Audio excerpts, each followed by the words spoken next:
All right. There he is, locked and loaded and ready to go. Good morning, sir. And we start out with this because I know you're probably getting it, but, we got the Dolphin that says, well, okay, maybe we should make a move for a quarterback at 13 because of Tua. Maybe we should get a quarterback here in the second round. Oh, why did we pick a defensive tackle when this draft is loaded with defensive tackles? We can get them in the third round, second round. We should have taken an offensive lineman here or a corner right here. We have a problem here. And I know some of the guys in the media and the ladies in the media, you guys have to kind of design it and sell it like, like this means something or you have a shot at the playoffs or something like that. I'm not doing that on this show. This team's going to be mediocre, and no draft pick is going to save Mike McDaniel's job or season. So to me, this team needs so much. They're not even going to be better than they were last year or even the year before. So you need a great coach. You don't have one. Just enjoy the pick. This was a guy that they needed badly. They haven't had a guy that can push people around at that spot. That's what Kenneth Gant can do. This is a good pick for this coaching staff, for next year's coaching staff, and for years to come. This is a pick that can translate to multiple coaching staffs. I like this pick a lot, and it doesn't matter about this season or next season because Kenneth Gant isn't saving your season. Are you good with that? Yeah, I'm good with the pick. My preference would have been a cornerback in the first round, like most people were projecting and anticipating. And then I saw Will Johnson and Jahdae Barron were both going to be there, and I said, okay, great. The Dolphins have their pick of which one they want. And, of course, no team took Will Johnson at all. Jahdae Barron goes 20 to the Broncos. I thought Kenneth Grant would have maybe been a little bit in like another tier after, but according to Chris Greer, all these teams were also looking at him, and he got 3 text messages from different teams saying he was their guy as well. So maybe he was in that kind of high demand. But I'm with you as far as Kenneth Grant is just a player who will transcend scheme. He's 330 pounds, big nose tackle, which you think at that weight he's going to be a run stuffer. But that's not all he is. He's very athletic at his size. He moves very well. Can provide some interior pass rush, where with his power at the core of that, but then also just having surprising speed at that size. So big run defender. He'll complement Zach Sealer well, who now we talk about Zach Sealer. He always had Christian Wilkins with him on the D-line, had Calais Campbell with him last year. Now he gets another young kid in Kenneth Grant, and this D-line needed bodies on the D-line, but needed youth as well. So you get a guy who's 21 years old, and Zach Sealer's about to turn 30 after coming off a year where he was the team MVP last year for another 10-sack season. So you needed some youth, and you get that. And now what a great influence Zach Sealer will be for Kenneth Grant early in his career. So I really like the pick, and I think there still are a lot of corners that could help the team in round 2 and going forward. So, and in free agency, dude, they're going to get a veteran or two in different spots, including corner and safety. So that's what they'll do. They're trying to save their jobs. They're trying to fill real spots that they need, and Kenneth Gant is a guy that translates quickly. And that's what they need. That's kind of what they're trying to find. You could draft a corner in the first round, and the kid might struggle early on and might not be able to get it. Maybe he gets it in year 2 or something, and they don't have time for that. This is the kind of guy that translates quickly and will fill that need right away. And remember, you got your pass rushers coming back. With now Sealer and him in the middle, at least your starting unit across the line is solid as hell, dude. Now, okay, the question is who's the rotational tackle that comes off the bench after those guys? That's another issue. You might have to fill it in free agency, or you might have to fill it again in the draft later on or something like that. But, we'll see what goes on. But, I mean, for now, I thought it was a really good pick. The problem is we have too many people that are expecting that one pick to be so impactful that it's going to turn a season around that really is impossible to turn around. That's all I'm saying. I hear you on that, and yeah, you look at this defensive front now. It starts to feel again like, okay, this is pretty loaded. If you get a solid rookie year out of Kenneth Grant, you have Zach Sealer there. Now, yeah, you're still going to need another body or two, and you need to rotate guys. I know they brought Right. back Matt Dickerson. He was up and down from the practice squad, and he's previously been on the Did they Chiefs bring and Hand was on a back? Super Bowl roster. Did they But bring Hand a back? guy who. Did they bring Hand back? No, Deshaun Hand went to the Chargers. Oh, okay. Deshaun Hand went to the Chargers in free agency, first week of free agency. So that was a big loss, I felt, because I really liked the season he had last year, where maybe he could elevate himself to surefire starter, and then still. But he was playing high snap counts at a high level. And then the edge rushers. Now Chop Robinson's going to go into a second year, and boy, who's going to really love playing behind Kenneth Grant is Jordan Brooks at linebacker, to be able to feed off of him. I know Zach Thomas will always talk about playing behind Tim Bowens and how much that helped him, and just how he took care of blockers for him. So, that's a middle linebacker. And that's what I was explaining last night about Kenneth Grant. Yeah. Like, while Tim Bowens is phenomenal, he was phenomenal because he held up guys. He really, stopped people from moving on the line, and he freed up his linebackers to make plays. It was the guy next to him, whether it was Gardner or somebody else, would be more of the penetrating tackle. Well, sometimes, excuse me, you'll get defensive tackles that aren't great at holding up, but they're more disruptors where they penetrate and get off blocks and stuff like that. Well, this kid does it all. He can hold up two guys if you need to. He can actually pull a move on a guy and penetrate and blow up a play or get to the quarterback or something like that. That's the beauty of Kenneth Grant, is that he actually is really an all-around defensive tackle. He's not really a two-down tackle. He's actually a four-down tackle. If you feel like playing him on every damn down, you could actually play that kind of guy on every damn down. That's what I'm talking about. Right. It has come up with some sacks, which it's a lot more difficult to get those sacks from the interior, going against the centers and guards and not coming off the edge. And I was really impressed that he bats the ball down at the line of scrimmage. Yeah, dude, he's an athlete. Does. Yeah. You got to be athletic to do that at that size and have the instincts to get your hand up.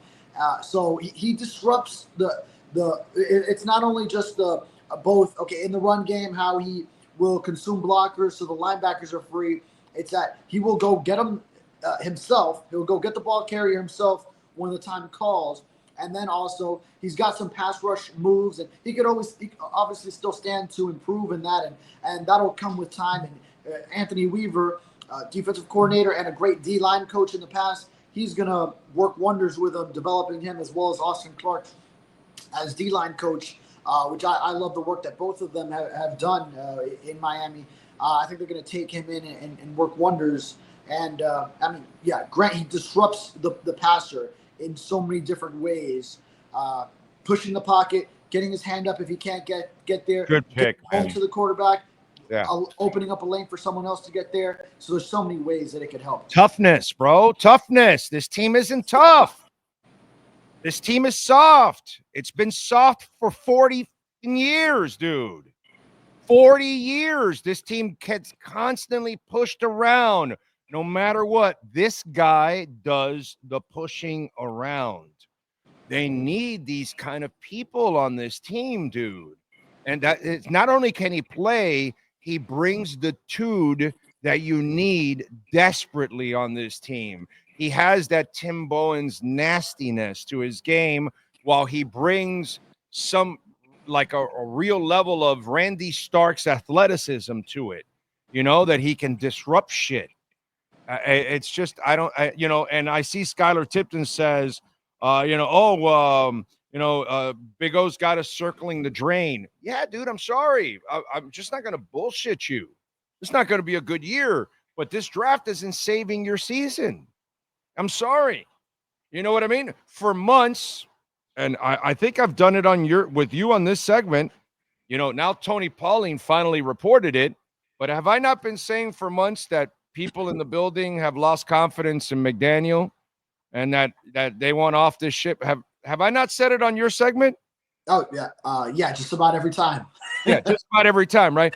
Finally, Tony Pauline has come out and said it, just like when I knew what Flo wanted at quarterback, that it wasn't Tua. Omar finally got it, and it was Jordan Love. You guys still don't know about something really big that happened with Tyreek. I'm still wondering. I'm still trying to find out if any of you guys are going to find this out. Anyway, so it's just I'm glad that finally somebody put it out there. That this is what's going on, and people don't. The people in that building are not convinced with the guy that is leading, and that's a major problem. And so, as Dolphin fans, my message to Dolphin fans is, dude, just enjoy the season for whatever it is, because it's probably not going to be a good one. Just hope players develop and hope that this draft class is really good and can help future coaching staffs. And when I see Kenneth Grant, I see a guy that the biggest problem that's happened here, it's not so much the personnel stuff. If you look at it collectively, you've had enough talent to come through here and keep it to have a pretty damn good team. Your problem is your constant changing of head coaches, assistant coaches, like coordinators, and their assistants have created a problem that from year to year, there's so much turnover that they don't like the same players. And then you end up losing the wrong ones and keeping the wrong ones. You know what I'm saying? And it just becomes an imbalance. And that's a problem, because we can start and say, well, dude, don't you think they could use Brandon Jones right now? Oh, yeah. Yeah? Okay. You don't think they can use Hunt right now? You know what I mean? It's like we could just go on and talk about players that have left over the last couple of years. And it's like, bro, you let the wrong players go and you kept some of the wrong players, like Tyreek. No matter what, you shouldn't have guaranteed him the money. You did, and now you screwed up. The Jalen Ramsey thing, bro, why did you have to give him extra money? You had him under contract already. That was stupid. It's stuff that you've done that you've kind of buried yourself and put yourself in a corner right now. And they're so tied fiscally to so many people, it's really hard to get back to the team you had just 2 years ago, my brother. That's the problem. That's our real problem here. And you say this about Mike McDaniel, and then the thing is, I would feel like Mike McDaniel would be great in starting something from the bottom. Like if he was taking over a rebuild and he was instilling his way with a young core that started off with no expectations, and he just had a few draft classes to where that's sort of the rookies' first impression of life in the NFL. I feel like he would excel so well. But it's that the situation of going in with a team ready to win as his first job, with a lot of veterans who are honestly like close to him in age, and maybe expect things to be one way from already being in the league for so many years, and then seeing Mike McDaniel deviates from that.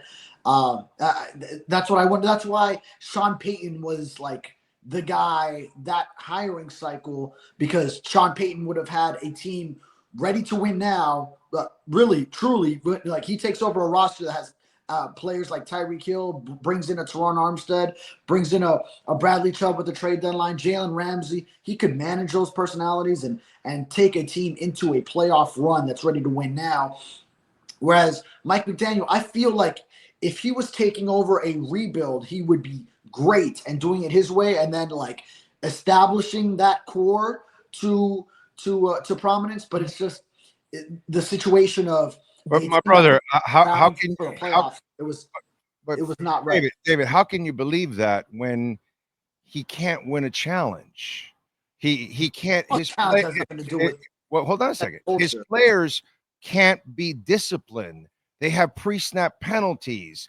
They're constantly undisciplined, like a Julian Hill. He can't get a play in on time to help his quarterback. He didn't even know Skylar Thompson couldn't play, or he failed to prepare him after 3 years being with him. I completely disagree with you. I don't think Mike McDaniel should be anywhere near molding any kind of a team. I think Mike McDaniel is an assistant coach that can provide ideas and help out, but he is not the guy to mold any individual because he is so undisciplined himself that he can never discipline anyone else. He's too scatterbrained to be a guy that can discipline a team. Dude, I could not disagree with you more. He has proven to me over 3 years he has no organizational skills. He has talent. He can design a play, but he doesn't know exactly how to implement everything. He doesn't really know how to bring everything together collectively. He doesn't even understand when a running game is working to stay with it. And that's KISS. That's keep it simple, stupid. You're pounding them for 7-9 yards a carry. Keep doing it until they stop it.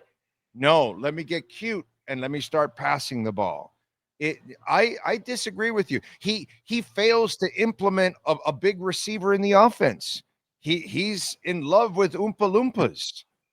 And you give him big receivers and you give him a Gesicki and he can't get him involved. And it took him a while to get Jonnu involved. And it just, whatever it is, dude, he fails to get the big receiver you had from Dallas involved here. Azukama's been injury prone, so you can't blame him for that. But it's just one of those things that, you brought in the disaster Claypool, whatever you've tried to bring in all kinds of big receivers, and he fails where Gesicki succeeded in Cincinnati. I disagree with. Oh, by the way, he puts no emphasis on guards. He thinks in his system he can implement any guard, so we don't need Hunt. I disagree with you, dude. He is not good at a leader and molding teams or players. Totally disagree with you on that. Sorry. Yeah, and what does give me doubt is one of the things you mentioned, how complex he tries. Just one.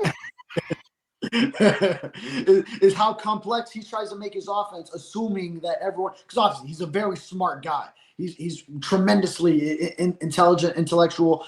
Huntley, bro. Huntley.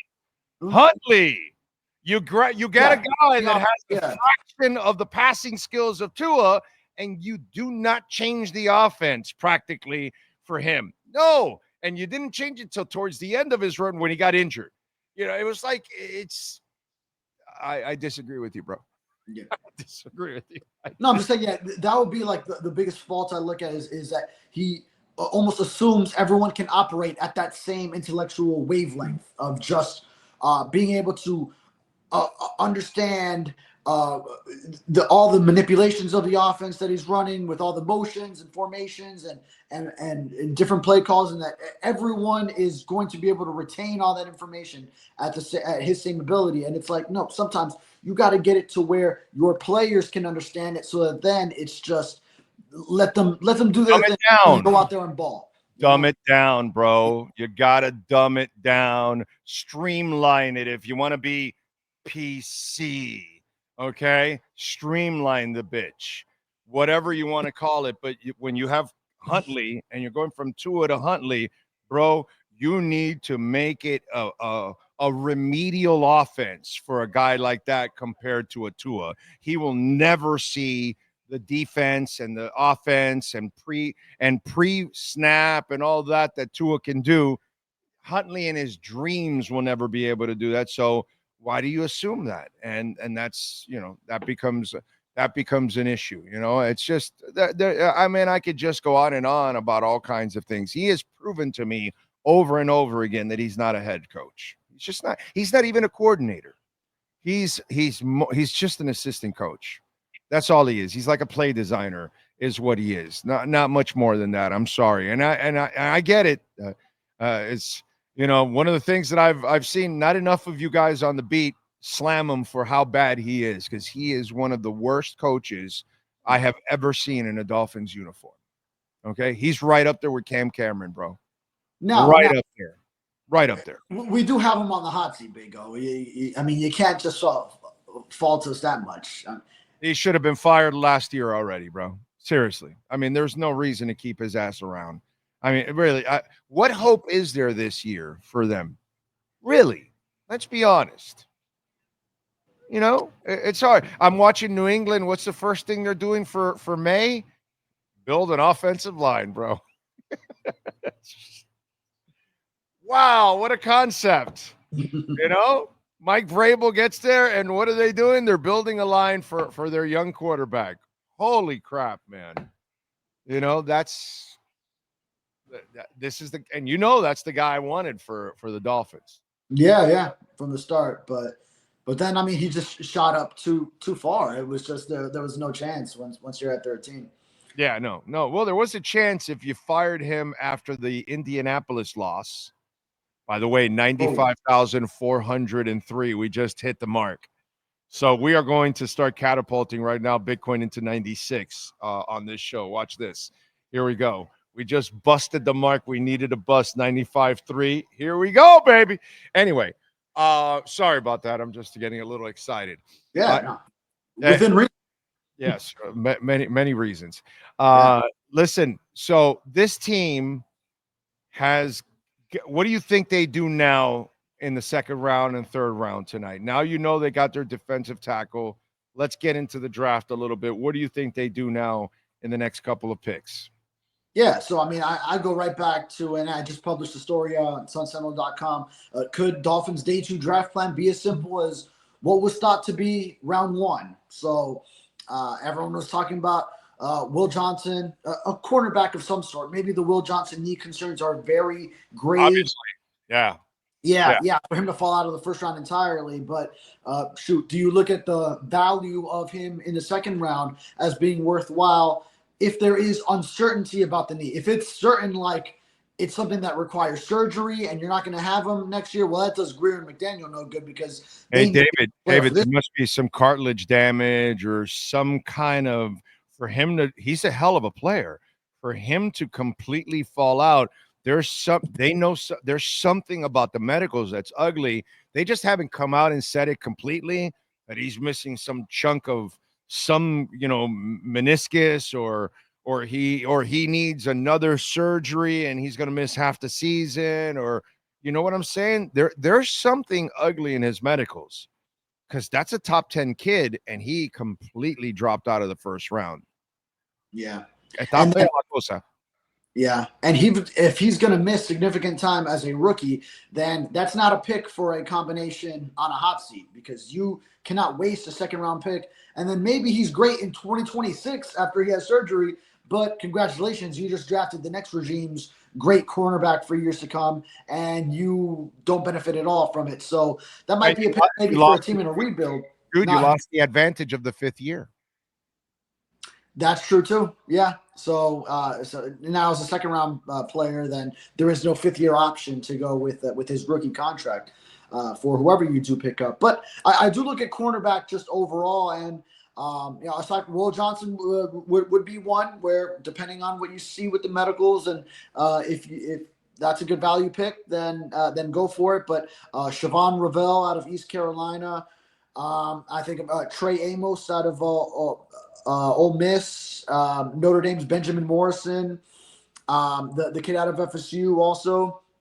Iowa State's Darian Porter. He's 6'3", long arms, so similar to what you like, the traits you liked out of Will Johnson, 6'2" with right. Long arms. So I can see that as well. So you and I are on the same page. I talked about all those guys. Okay. Yesterday, I talked about Ravel, Amos, and Morrison and Porter on the show last night. Cool. And then Jackson, Connerly, maybe Mbao for the guard tackle combination. Right. The kid from Ohio State, Oregon, and Purdue. Those are some of the guys that are going to be in that area of 48. They're going to go somewhere in that area. Now, Connerly got picked last night, right? Oh, that's right. He did. Yeah. Shit, that's right. I forgot. Yeah. I guess he won't be there. Right. So yeah. So there goes that. There's that Jonah Sabanea kid too. Yes. Arizona. Yes. That's another guy that'll be in that area. Yeah. Yeah. Yeah. So, Or Tate Ratledge from Georgia. He's a guy a lot of people like. So especially with the flow, the flow of his hair, the mullet coming out of yeah. a helmet. Yes. That would be fun. Yeah. Seems Yeah. like a cool guy.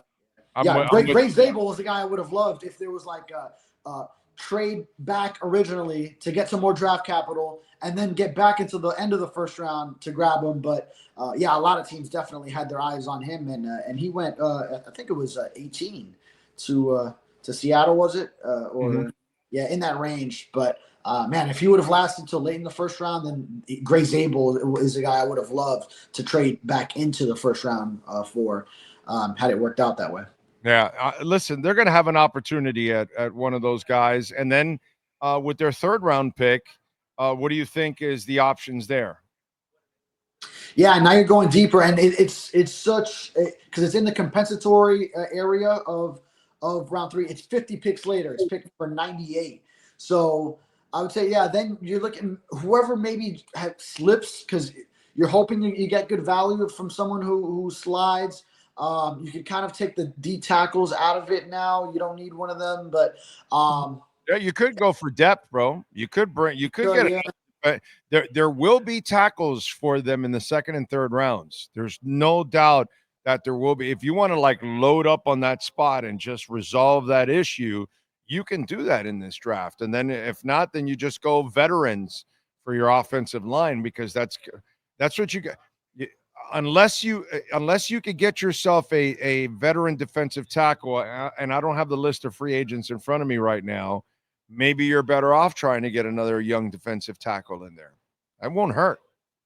Yeah, I mean, you always want depth on the defensive line. And we remember last year Anthony Weaver did bring in all these free agent defensive tackles. Some of them didn't make the team, but then you thought it was going to be so many different waves of them. And right now, I mean, that defensive tackle depth chart is bare. Still, I mean, even after you draft Kenneth Grant. But here's a name, maybe West Virginia's Wyatt Millum. He's big, 6'7", 313, plays tackle, but a lot of people think he'll play guard in the NFL. So yeah, maybe him if he's around there. And I mean, he's expected to go in the middle, so kind of like not a guy that. See, a lot of the guys I'm thinking of are like second rounders, and they would have to drop into the late third. But he's a guy that might actually be in that range. So maybe him. But yeah, I think if you find great value in someone who's a second rounder, largely projected second rounder that then slips for some reason, then yeah, go that way. Or safety too. I mean, like if Nick Emmanwori drops even somewhat, I would love for them to trade up if they have to and go get him because, I mean, that's a prospect that athletically, the way he tested, hard to pass up. So obviously he would be round 2 and probably early in round 2 because a lot of people had him going last night. He's still out there. And if you want to make it where it's not a cornerback, but you add to the secondary at safety, then shoot, he would be exceptional. And I might trade up if there's a certain spot where he's still there and you can go get him. All right. What'd you think of the Shedeur Sanders stuff? Yeah, now falling out of the first round. I think a lot of people kind of maybe saw this coming, but I didn't think he would fall out of the first round, dude. Yeah, I think I saw a drop coming, and then it was kind of like, what did the Steelers do at 21?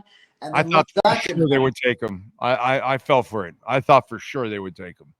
Yeah, if there's a coach who could handle maybe like get Shedeur Sanders right, you won't have to worry about Dion in the coach's ear. You would figure it would be Mike Tomlin, but boy, it's telling that even he passed up on Shedeur.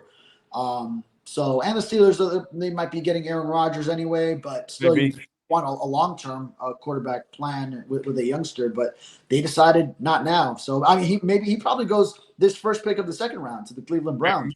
Or maybe the Steelers trade up Oh wait, it's the Browns. I doubt the Steelers are going to trade with the Browns. I doubt the Browns will trade with the Steelers.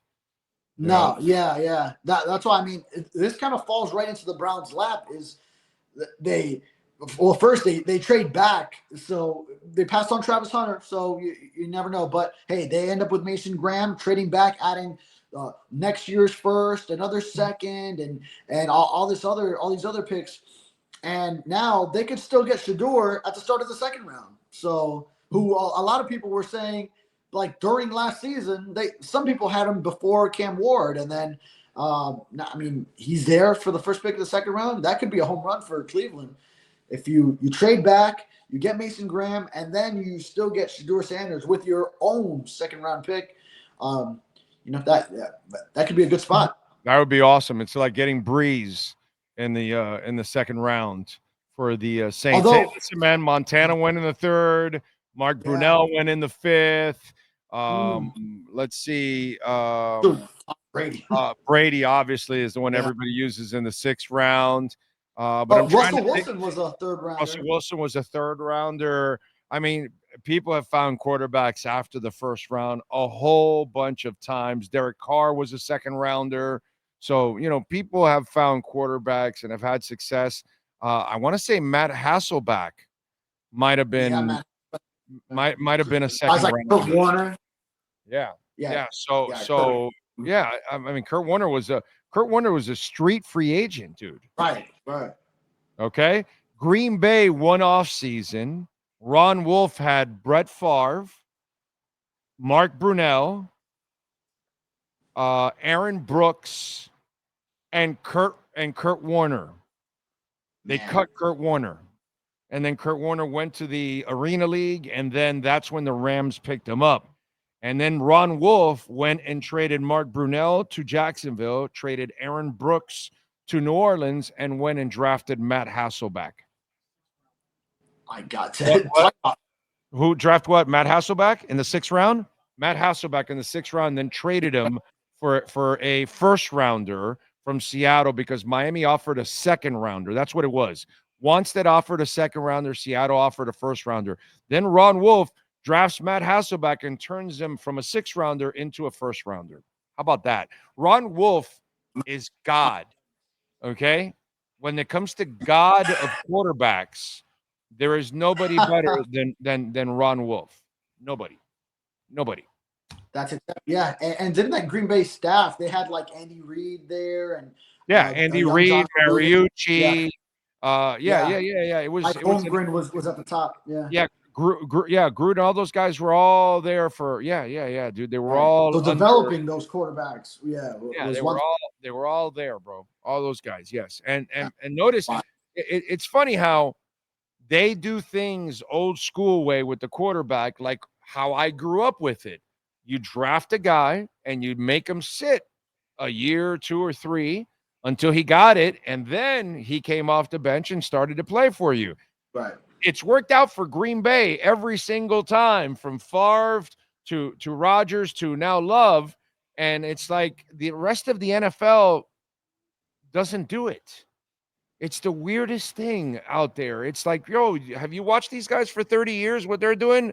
Anybody out there in the NFL, all 31 teams, you guys want to do the same thing? I mean, it makes a lot of sense to actually get a guy and groom him and bring him along. It takes some guts in today's world because you're paying him, but dude, it's worked out for them for 3 generations of quarterbacks. Yeah. That's damn good. That's the issue when coaches and GMs don't have that longevity where you're trying to build a roster, but you also, as the owner of a franchise, as franchise decision makers, you got to see if you got a guy that your personnel brass has decided on correctly. So you need the almost immediate feedback. But Green Bay has been a place where they say, nope, we know we're good here. We're just going to see it years down the road, and it's going to work out, and it has every single time. And by the way, the yin goes with the yang. If you get stability at quarterback, well, there's a good chance you'll have more stability at head coach. You won't be making as many changes, and which is true. They don't make as many changes as everybody else. It's kind of like the Steelers. They're the reverse. They stay with their coaches no matter what, and they've had success with all their coaches, and all their coaches go through some ups and downs, but they stay with their coaches no matter what, and they end up with the resolve. They end up actually succeeding, and it works out for them. You know what I mean? If you believe in your coach, you're going to have to go through some tough times. That's all. You know what I mean? If you got Spo, brother, shit's going to happen. We're going to go through some rough times, but we know if you give Spo a couple stars, we're going to win it all. That kind of stuff. So you got to take the bad with the good, but it's hard, bro. It's hard as an organization to have that resolve and that belief and say, no, this is how we're going to do things with our coach. This is how we're going to proceed to develop quarterbacks in our system, but it pays off for their culture. Yeah. It's mind-boggling. Interesting. Yeah. It's like the Kareem Skyhook.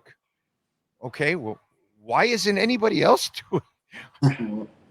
He did it forever. What is wrong with all you people? Bro, it's undefensible. Somebody learned that shot. And it's like, how is it that nobody's learned to do the skyhook? It's like, it's the craziest thing. It's staring you in the face how to do things the right way, and yet people stay away from it. It's the weirdest thing, dude. All right, what do you got going on to get the folks prepared for this weekend? Yeah, we got a bunch of coverage at sunsentinel.com. Everything Kenneth Grant from yesterday, what Chris Greer and Mike McDaniel said, and all the facts about the Dolphins' new first-round pick.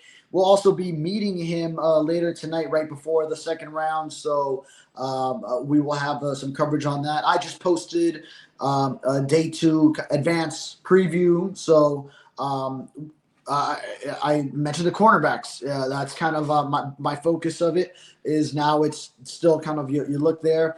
And my colleague Chris Perkins posted a top 20 players still available on day 2 of the NFL draft. So make sure to check that out as well. And then through tonight and all day Saturday through Saturday night and Sunday when undrafted prospects are being signed, we will be all over all the news. All right. Good stuff. Bro, the market is down 184 points and Bitcoin is up to 95,610. It has completely decoupled from the market. Bitcoin has decoupled from the market. It is crazy. Follow him on Twitter at David Furones _ and catch his exceptional work there at the South Florida Sun Sentinel. David, thank you, my brother. Appreciate you. Sir. Thank you. You got it. Welt Rheaume, Jeff Welt and Daniel Rheaume. They can help you, folks. Bankruptcy, homeowner property damage, condo damage, criminal defense, business owner claims, commercial litigation, personal injury. And I tell you this all the time because I follow it well. The laws in this state have changed, and they favor the insurance companies. The most important thing you do is hire the right lawyer nowadays. So Jeff Welt and Daniel Rheaume, many of our listeners will tell you, Jeff Welt and Daniel Rheaume kick ass. I will tell you because I experienced it myself. They crush Progressive. Call them 954-966-4646. Anywhere in the state, call them, man. You got some issues? Insurance companies not living up to their responsibilities? Call them. Maybe you think you have a case, you're not sure. Consultation's free. 954-966-4646.